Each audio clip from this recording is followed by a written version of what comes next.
Hi, I'm Sarah. James, can you pass me the blue blanket over there? I called out in our sunny, cheerful room that was going to be our baby's nursery. The walls were painted a calm pastel green, and there were cute animal stickers everywhere. James and I had spent weeks picking out everything from the crib to the mobiles, making sure it was all perfect. Here you go, babe, James said, handing me the soft blanket with a big smile. We were adding the final touches, feeling both nervous and excited. Do you think he'll like the stars on this blanket? I asked. He's going to love everything, James replied, smoothing the blanket over the little mattress. Can you imagine? In just a few weeks, we'll be here at 2 a.m., trying to get him back to sleep? James laughed and hugged me. As long as I'm with you, I can handle a few sleepless nights. The nursery was almost done. It was a labor of love, showing our journey into parenthood. The shelves were filled with storybooks, plush toys, and framed ultrasound pictures. It was perfect. The next day, after a doctor's appointment, I came home excited to add some new baby clothes to the dresser, but when I walked in, something felt wrong. The silence was too heavy. I dropped my bag and hurried to the nursery, my heart pounding. When I opened the door, I couldn't believe my eyes. The room was empty. Every single item we had picked out was gone: the crib, the blankets, the toys, even the pictures from the walls. It was like our dream for the future had vanished. I stood there, shocked, saying no, no, no, as I looked around at the empty room. I rushed to the living room and found a note on the coffee table. It was from Carol, James's mother. My eyes scanned the note, each word making my stomach sink.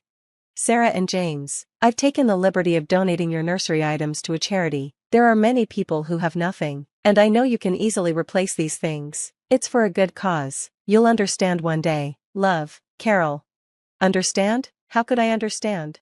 I crumpled the note, my mind racing with disbelief and anger. How could she do this? How could she think it was okay? When James came home, I was pacing, still clutching the crumpled note in my hand. He froze when he saw my face. Then his eyes shifted past me to the empty nursery. What happened, Sarah? Where is everything? Your mother happened, I said, shoving the note into his hands. As he read it, I watched his confusion turn to shock, then to anger.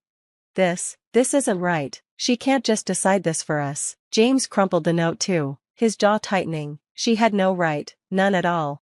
We spent the rest of the evening in turmoil. Our joy was gone, replaced by the feeling that something precious had been stolen from us. The nursery, once a place of dreams, now felt cold and empty, a painful reminder of what was taken.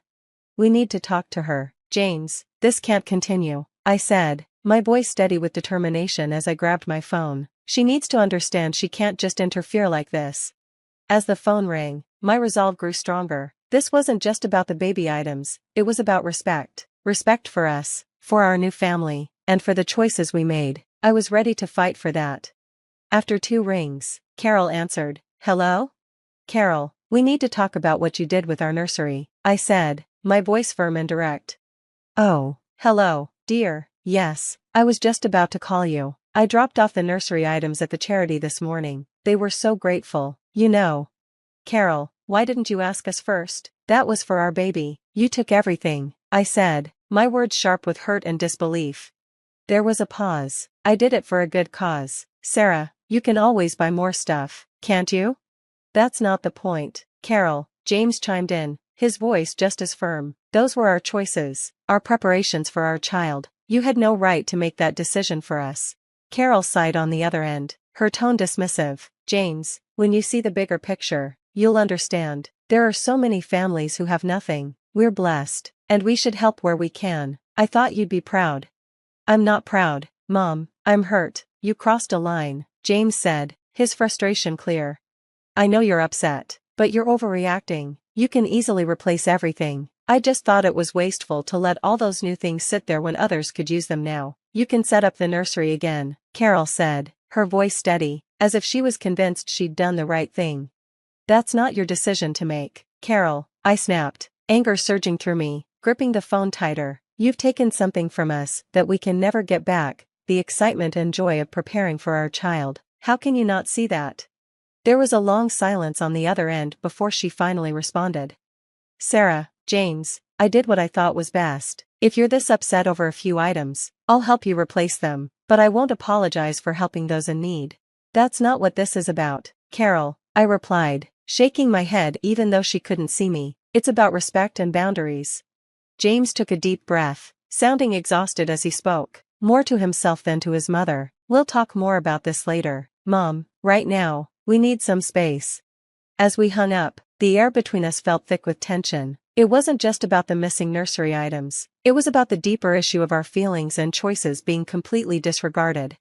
James, what are we going to do? I asked, feeling drained. How do we make her understand? We set boundaries, Sarah, clear, firm boundaries. It's the only way, James said, his voice resolute, as if he'd made up his mind. That night, we sat down and wrote a letter to Carol, carefully outlining our feelings and the boundaries we needed to establish. It wasn't just about the nursery, it was about declaring our independence as a family. We valued her as part of our lives, but we couldn't allow her to overstep the way she had. We need to make sure this never happens again, for our sanity and for the well-being of our family, I said, sealing the envelope. Yes, James agreed, taking my hand, for our family. In this emotionally difficult time, we found comfort in the support of others. James made the first call to his Aunt Susan, who had always been a strong presence in our lives. His voice was hesitant but hopeful. Hey, Mom, he began, speaking to his aunt as we both sought a way forward together. We had a bit of a situation at home, James explained. It's about the nursery. Susan's response was immediate and full of empathy. Oh, you two must be devastated. What can I do to help? Her kind words felt like a balm, and soon, our community began to rally around us. Friends and family didn't just offer sympathy, they showed up with real support. Baby items started arriving, some brand new, others lovingly handed down, each with its own story and meaning attached. One afternoon, our neighbor Linda, whom we had barely spoken to before, arrived with a beautiful hand-knit blanket. I heard what happened, dear, she said, her eyes soft with understanding. I wanted to give you something made with love, something that can't be taken away so easily. James and I spent our evenings sorting through the items, each piece not only helping to rebuild the nursery but also healing our spirits. The response from our community was overwhelming, each act of kindness weaving a tapestry of support that held us up during this challenging time. We're so lucky to have people who care about us, James murmured one evening as we set up a new crib, donated by my cousin Ellie. I know, I replied, feeling a deep sense of gratitude. It's amazing how much love there is around us. The nursery slowly came together again, different from the first, but filled with even more love, if that was possible. One Saturday, we invited everyone who had helped us to a small barbecue in our backyard to express our immense gratitude. The afternoon was filled with laughter, stories, and the smell of grilled food. As children played in the yard, Ellie came up to me with a plate of food, smiling. How are you holding up, Sarah? She asked. I looked around at the gathering of friends and family. Better now. It's hard to stay down when you have this much support. That's what family and friends are for, she said, giving me a gentle hug. As the sun began to set, painting the sky with hues of orange and pink, James and I stood side by side, watching our loved ones. This network of support hadn't just helped us rebuild the nursery, it had strengthened our relationships with the people who cared about us. It's like we're getting a second chance, James said, squeezing my hand. Yes, I agreed, leaning into him. And this time, it's built on the strength of all these wonderful people behind us. The emotional strain from Carol's betrayal had been real, but so was the power of community. As we prepared once again for the arrival of our baby, we knew that no matter the challenges ahead, we had a circle of love and support that would always carry us through. The energy in our home had shifted. The nursery was once again filled, not just with baby essentials, but with the warmth and love of our extended family. Yet James and I both knew that to truly move forward, we needed to address the root of the issue, Carol's intrusion into our lives. One quiet evening after dinner, we sat down to talk. James and I sat down to discuss what to do next. We can't let this happen again, Sarah, he said. We need to set boundaries that Carol will understand and respect. I agreed, feeling the weight of the decision. I agree. It's about protecting our family and our peace. Together, we made a list of boundaries and the consequences if they were crossed. It was important to make sure our family's space and decisions were respected in the future. The next day, we invited Carol over, hoping to explain our new boundaries calmly. When she arrived and sat down, James started, Mom, we need to talk about what happened with the nursery and how we move forward. Carol smiled, probably thinking this was a friendly chat, but her smile faded as James continued. Sarah and I have decided to set some boundaries. We need our family space and decisions to be respected. I spoke next, keeping my voice steady despite my emotions.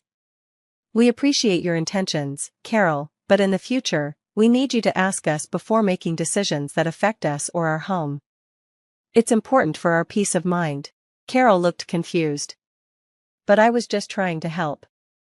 I don't see why there need to be such strict rules between family. It's not about rules, Carol, I replied. It's about respect. Carol sighed and shook her head. I think you're overreacting. I haven't done anything wrong. James's tone was firm. Mom, whether you think it was wrong or not isn't the point. It hurt us and broke our trust. We're setting these boundaries to keep our relationship healthy. Carol seemed like she might argue, but then she just nodded. If that's what you need, I'll try to respect it, though I still think it's unnecessary. After she left, there was a tense feeling in the air, but also a sense of clarity. James and I knew where we stood, and we were united. In the weeks that followed, as we prepared for our baby's arrival, our bond grew stronger. Every decision and preparation was made with mutual respect and care. It wasn't just about setting up a home for our child anymore, it was about building a strong, united front as parents. We're doing the right thing, aren't we? I asked. We're doing the right thing, aren't we? James asked one night as we reviewed everything again. Absolutely, I assured him, my hand resting on my growing belly. We're making sure our son comes into a world where his parents not only love him but also stand up for what's right. The nursery was calm, bathed in the soft afternoon sunlight. I rocked gently in the new glider, my eyes taking in the vibrant murals and shelves stocked with books and toys, each a symbol of the community's love and our own determination. Holding our baby boy in my arms, the troubles of the past felt both distant and defining. James placed a gentle hand on our son's head, his face showing a mix of wonder and deep thought. Can you believe we're actually here? He whispered. I smiled, looking around the serene room. It feels like a dream, but I know the journey to get here was very real. We went through a storm that tested our strength and taught us what it means to be a family. Reflecting on the situation with Carol, it was clear how much it had influenced our approach to relationships and boundaries. It's strange, I said aloud, how such a painful experience led us to a place of strength. Setting those boundaries with your mom was hard, but it feels right. James nodded thoughtfully. It taught us how to protect what's important and stand up for our family. I think it's made us stronger, not just as a couple, but as parents. As the day turned to evening and the first stars appeared outside the nursery window, James and I shared a quiet moment of gratitude. We were thankful for the challenges that taught us, for the community that supported us, and for the future we were ready to embrace as a united and strong family. And that's the end of our story, folks. I'd love to hear from you. If you were in Sarah and James's shoes, would you have set the same boundaries with Carol or handled it differently? This situation really tests the balance between family ties and personal autonomy.